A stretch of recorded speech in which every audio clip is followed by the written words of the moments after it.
آپ نے شاید واقعہ سنا ہوگا، حضرت شیخ احمد کبیر رفاعی رحمت اللہ علیہ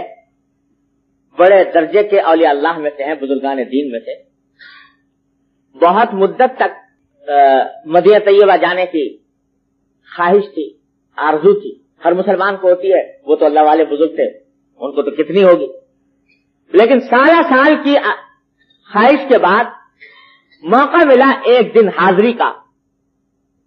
نبی کریم صلی اللہ علیہ وسلم کے روضہ اقدس کے سامنے، تو وہاں بے ساختہ جا کر 2 شعر پڑھے۔ شعر کا مطلب یہ تھا کہ یا رسول اللہ، میں دور سے، جب میں آپ سے دور تھا تو میں اپنے روح کے ذریعے آپ کی خدمت میں سلام بھیجا کرتا تھا، اللہم صلی علی سیدنا، درود کے ذریعے سلام بھیجا کرتا تھا، لیکن آج اللہ تبارک و تعالی نے یہ موقع مجھے عطا فرمایا کہ میں خود آپ کے روضہ اقدس پر حاضر ہوں، فامدد یدیک لکی تحظی بہا شفتی، تو یا رسول اللہ اپنا دست مبارک بڑھائیے تاکہ میں آپ کے دست مبارک کو بوسہ دے۔ یہ شعر پڑھے تو مورخین نے لکھا ہے کہ جو ہی یہ شعر پڑھے تو روضہ اقدس میں سے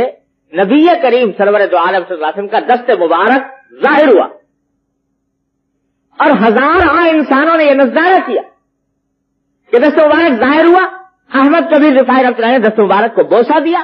اور دست مبارک پھر واپس چلا۔ اتنا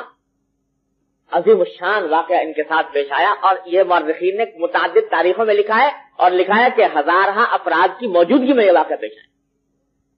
لیکن جب یہ واقعہ ہو چکا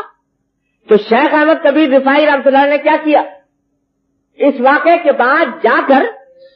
سب مسجد نبوی کے دروازے پر لیٹ گئے اور کہا کہ جتنے لوگ ہیں میں سب کو قسم دیتا ہوں کہ میرے اوپر پاؤں رکھ رکھ کے گزرے، میرے اوپر پاؤں رکھ کے گزرے۔ کیوں؟ اس واسطے کہ کہیں ایسا نہ ہو کہ جو عظیم الشان واقعہ میرے ساتھ پیش آیا ہے تو اس سے میرے دل کے اندر یہ کبر نہ پیدا ہو جائے کہ میرا تو مقام یہ ہے کہ رسول اللہ صلی اللہ علیہ وسلم کے دست مبارک میرے سامنے ظاہر ہو۔ یہ اپنی اصلاح کی فکر اس وقت بھی لگی ہوئی۔